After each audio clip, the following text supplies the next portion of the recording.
Welcome to the Real Estate Majlis podcast, where we bring you the latest insights and trends in the ever-changing world of real estate.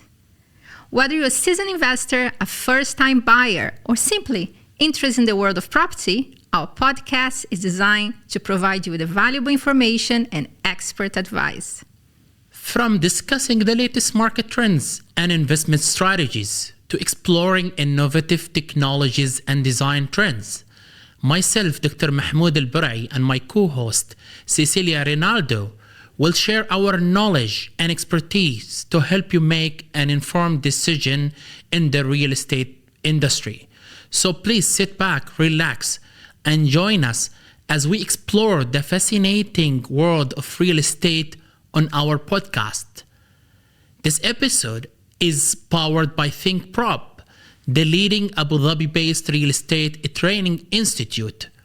Whether you're starting your career in real estate or looking to take it to the next level, ThinkProp offers a diverse range of courses certified by the Department of Municipalities and Transport, DMT of Abu Dhabi, with both in-person and online classes available at affordable prices. ThinkProp provides flexibility to fit your schedule. This institute is dedicated to developing a stronger real estate industry through knowledge and expertise. Visit ThinkProp website at thinkprop.ae to learn more.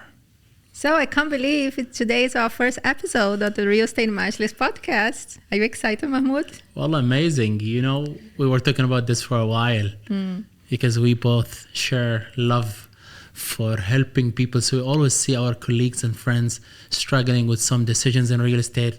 And we see, oh, let's do something that benefits everyone. Yeah, and we had so many coffee meetings and a lot of cake. Exactly. To discuss, what's happening in the industry. So let's make sure that other people can hear and probably benefit as well.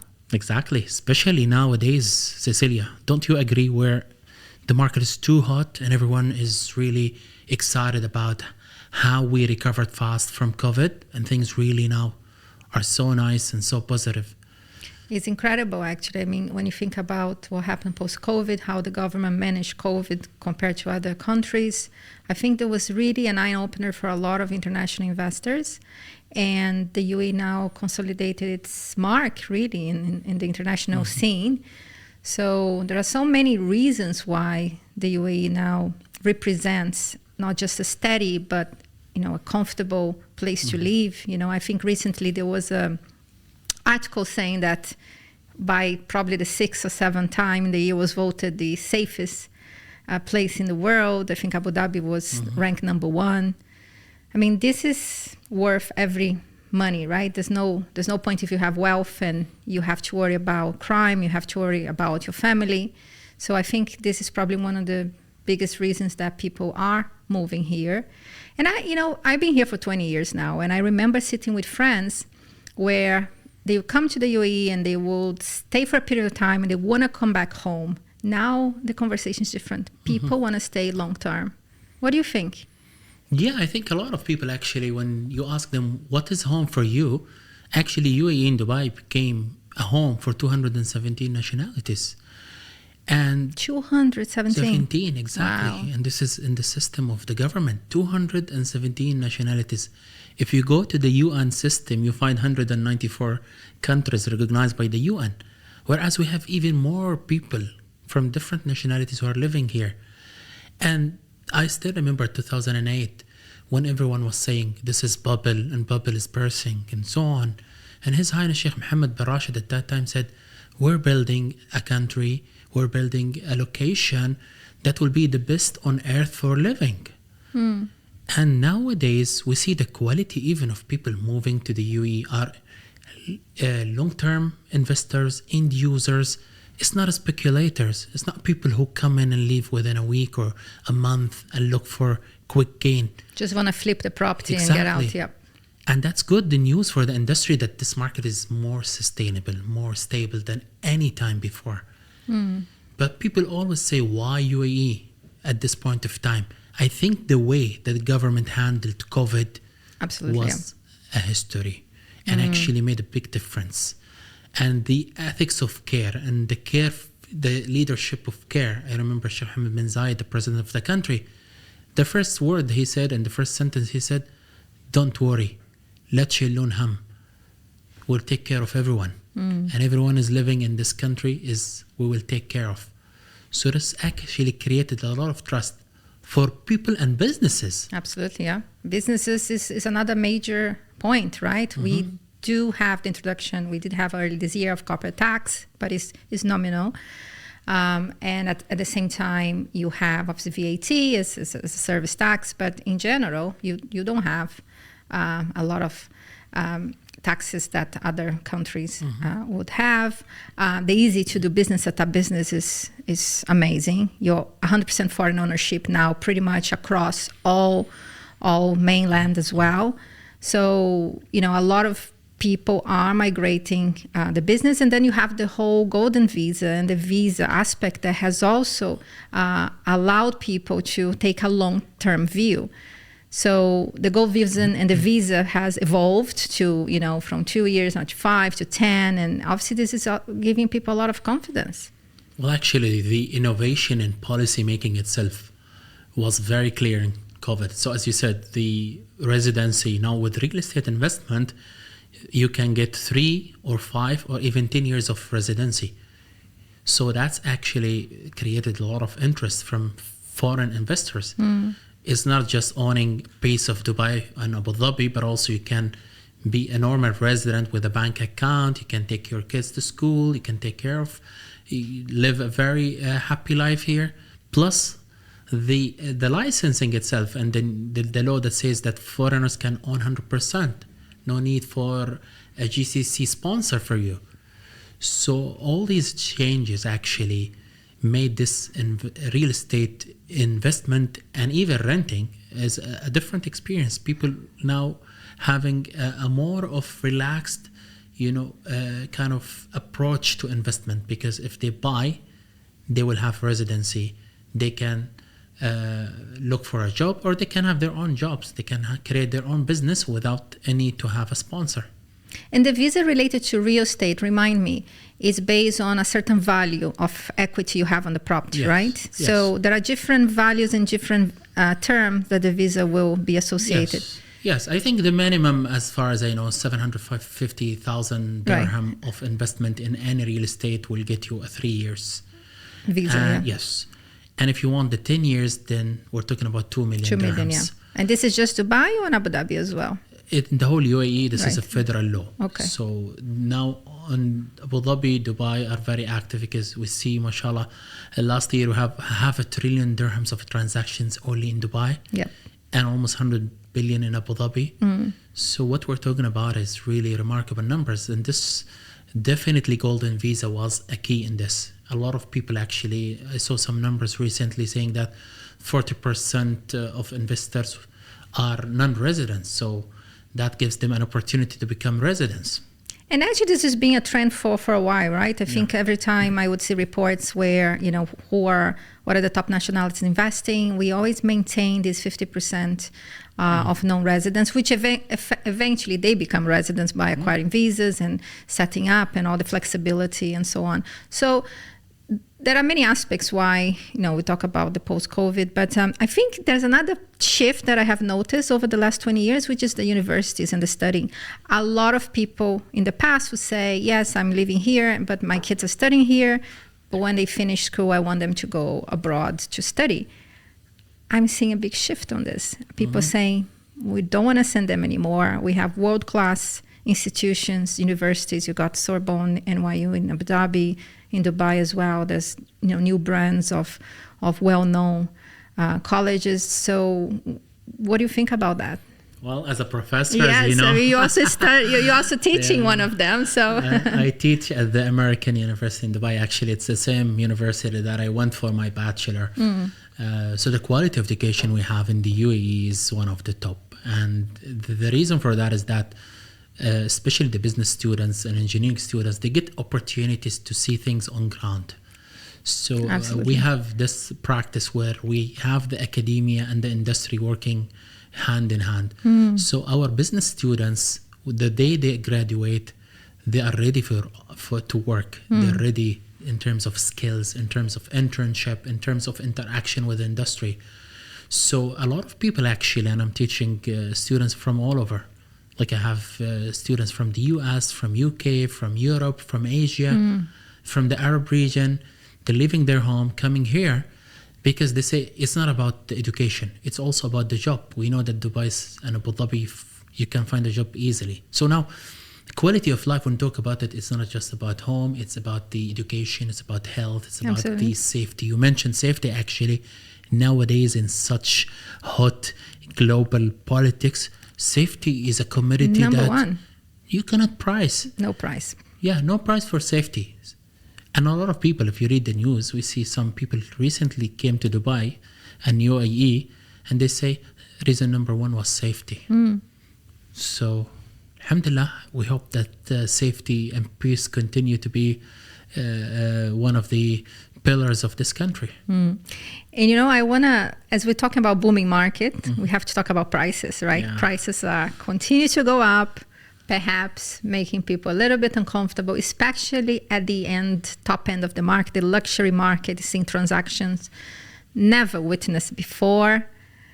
Now, if we take this point and we move into the rental market, obviously rentals... Different story. Rentals are also going up because with all the new people moving here, there's perhaps not enough inventory, especially in certain communities. I mean, there are certain communities that obviously you can see the price is a bit increased a bit quicker than other communities. We got a lot of tenants in distress right now, having to move, getting notices, evictions. I receive calls every day. Really? From landlords and tenants. And I always try to understand which position they're coming from to help them. Cecilia, you agree. I mean, one of the issues we always face is that a lot of people don't read laws and regulations. Yeah. And they just take actions without that. So I think for rentals in Abu Dhabi, it's more clear in terms of how much you can increase. Which is 5%. Yeah, 5% max increase. But also landlords can evict in residential with 2 months notice, in commercial with 3 months notice. This is very clear. In Dubai, there's some areas that landlords and tenants need to be very careful. And there are two laws they have to go through. And we will help them in this podcast. Yeah, I understand, yeah. Law number 26 of 2007 and number 33 of 2008. Two laws important. If we don't understand what our rights and what our responsibilities, we will always face issues and challenges. This market is booming. Before COVID, we had a few years of slowdown. So a lot of contracts were on the low end. Correct, yeah. Landlords were barely looking for paying their mortgage at that time. Sure. So they were not really in a good position. Sure. When the market started to go up, a lot of people coming, more pressure on the market, landlords thought this is a good opportunity for them to get higher. Yeah, naturally, right? If you want an asset, you want to maximize the opportunity, right? Exactly. So they thought about how to do it. They talked to tenants. Can we increase? No, the max you can increase is 1, 2, 3. So the tenants typically they'll go to the calculator, right? Yes. On the railroad website, and they will see the max and the minimum, and the max is 20%. Make a judgment based on that. However, I mean, there is a rent calculator. You go there, you put your apartment or villa or whatever the type, and you say how much your rent and what's the expiry date of the contract. And then the calculator itself will say 0% increase or 5 or 10 or 15 or maximum of 20. So this is what you communicate back to your landlord and say, hi, I checked and this is how much I will pay. Right. However, there's some areas that landlords feel 5 and 10, 15% is still too low. They see their neighbors renting out for 200,000 and they're renting out for 100,000, half of that. So they don't want a higher price. So they go to the RDC route, which is the rental dispute center, and they ask for something called market value or market rent. And this is where the challenge that can come in. But overall, we see, yes, as much as there is a demand, but also there is a supply. We see a lot of new properties. Usually UAE, as we know, it's more of a market-driven economy. We let the market correct. We have supply, we have demand, and we usually try not to involve and interfere. Usually this is what we see in the government side. Yeah. So I don't know how, I mean, definitely we need to dig deeply into rental. There are a lot of eviction notice nowadays. I know a lot of people who have a contract that starts today, and on the same day they get eviction. And as After you know, 1 year, yeah, the eviction in Dubai, usually you have to give 1 year notice, and in 3 scenarios as per law. You want to use it for own use, you want to sell or desire to sell, and the third one, you want to do a major maintenance, right. and the tenant has to be out in this period. But typically people use the I want to sell as their go-to reason, Exactly. right? That's the easiest, I want to sell, and because the law says desire to sell, it doesn't say to sell. You have to sell, so you have an intention. Yeah. So just with an intention, you are allowed to give someone a notice to vacate after 1 year. Yes. But there is also another complexity that we will discuss with lawyers hopefully next episode, is that you sell it as a landlord, then a new landlord come in, he wants to live there, then does he have to wait for this 1 year giving to you before, or he has to give another new year? There have been different rulings on this. So the judge usually look at scenarios, look at intentions, look at, I mean, you want to evict for own personal use and you have 10 other villas, maybe you can use another villa. Why this villa? So they may not, you may see some ruling saying, no, we don't accept saying that you're going to use it for own use because you have other properties that you can use.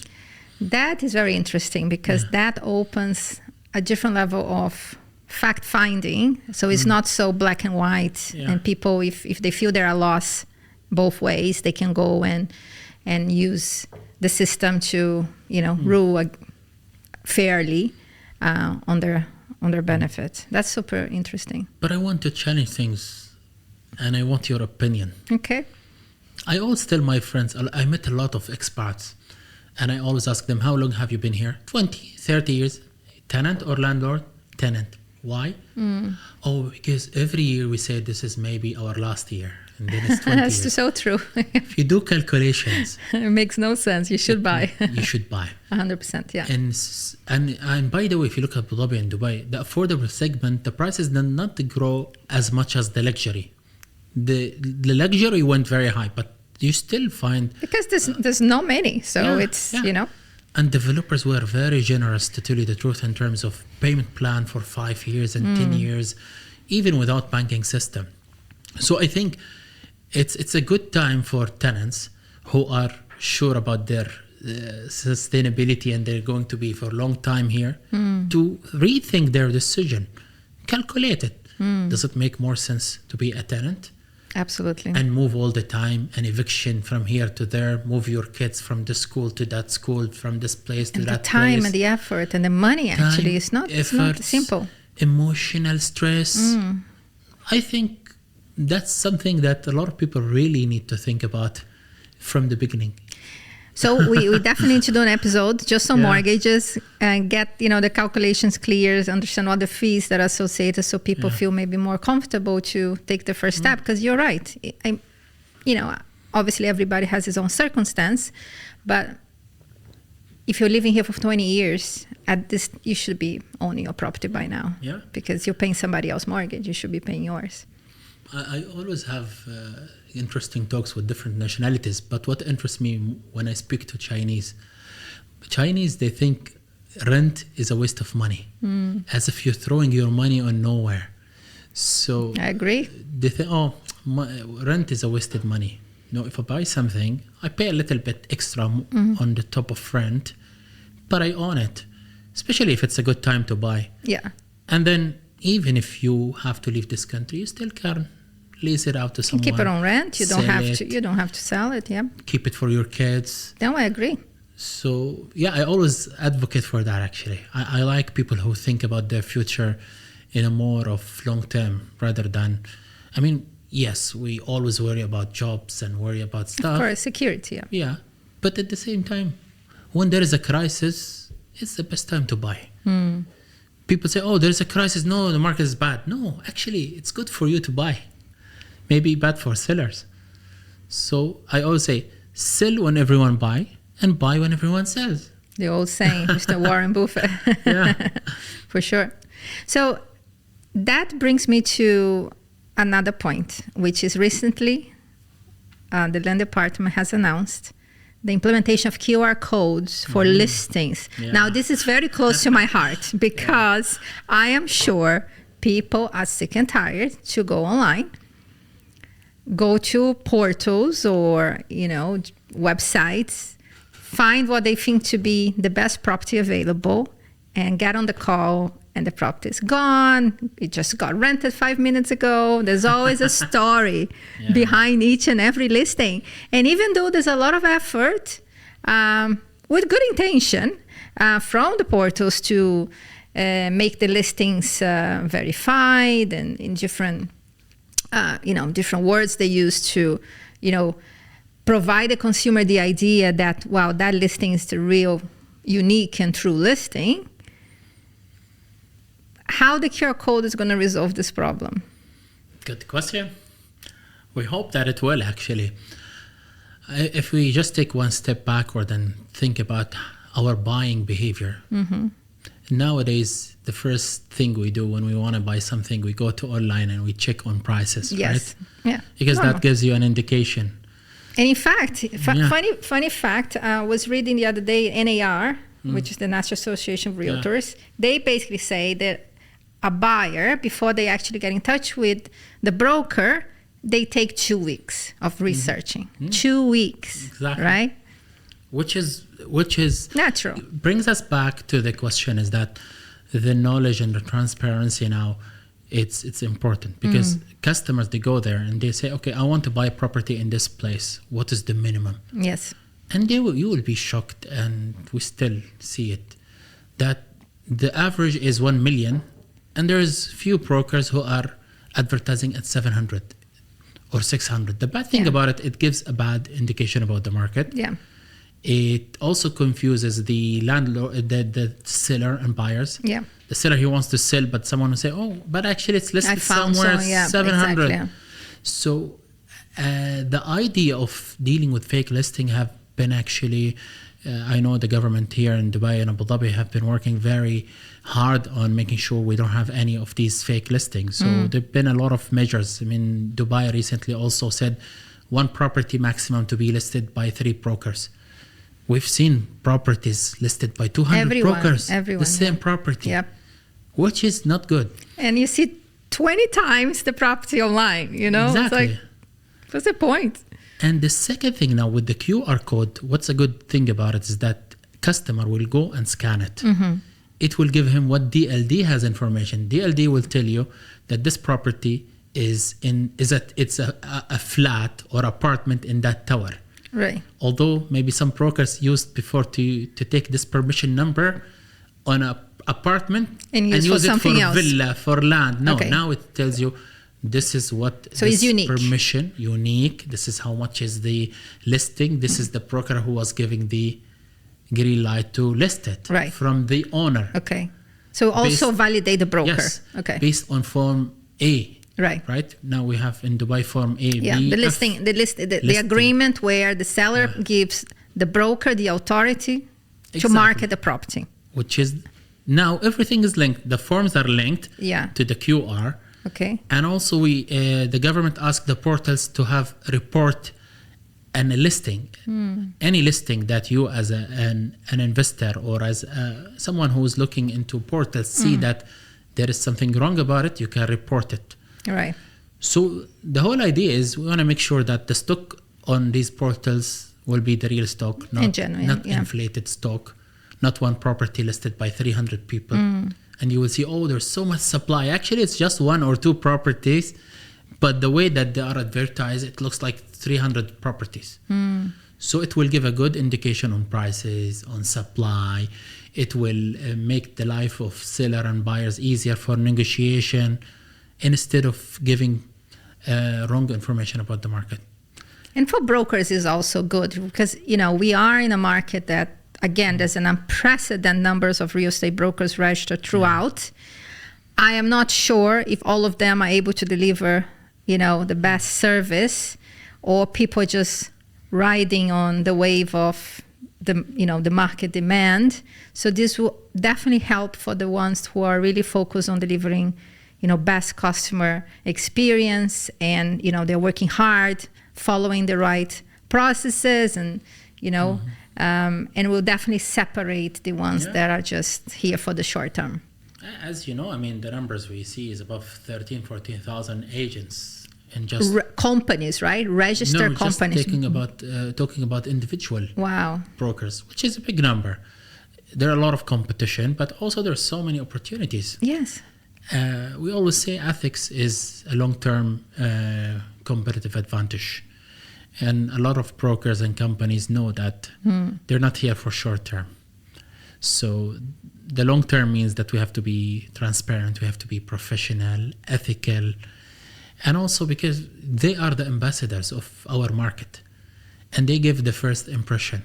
A lot of investors who had bad experience with brokers are not investing anymore. They say, no, we don't want to buy, we don't want to go through brokers, we want to go direct. And there are a lot of movements actually and with the technology helping in that actually, good brokers will stay, but bad brokers will be replaced by technology because people will trust technology more, trust transparency of technology, how fast it is to reach, and so on. If you are in the service industry, if you're a broker, if you're not creating value, you're going to be out. Yes, I agree. So let's hope that a QR will solve a lot of problems. And let's hope that portals will take even actions to make sure that stronger actions, they change their business model, because a lot of portals, their business models depend on how many transactions rather than the quality of transactions. And they depend on the broker to removing the listing as well. They might have rented this afternoon the unit, but if they take 2 weeks to remove the listing, then creates a problem, right? I think more integration with the government would also allow for things to automatically get delisted. If the rental contract is done, which unit. So I think there's still a long way to make it all connected, but I think that's where the direction of travel is, right? They're doing a good job. We know that the portals are working with the government on this linkage. So that will, as you said, if there was anything that was sold or rented out, to be removed directly. And actually, if it's removed, it should be also tell people it was sold at this price. Yeah. So with the Open Data Initiative, a lot of government data now are shared in the market. You can go and get a lot of information. Now with one fingerprint, you can know this property, this tower, for one bedroom in this tower, how much it was sold, how much it's rented out, if it's a renewed contract over it or it's a new rental contract. So there's so much information, and investors now, before making any decision, they should really look into these numbers. Yeah, it's amazing. Mahmoud, I'm so excited that we finish our first episode. It was such a great talk, and I think I look forward for the next episodes and start to bring some guests and go a bit more deep in certain aspects. But as always, it was a pleasure. And I always say, we promise people who listen to this Majlis episode podcast that the knowledge they will get here will really make a big difference for them. I hope so. That's our intention. Or of their investors. For sure. Thank you. Thank you. See you soon. Thank you so much. Take care. Thank you for tuning in to the Real Estate Majlis podcast. We hope you found this episode informative and insightful. If you have any questions or feedback, please feel free to reach out to us.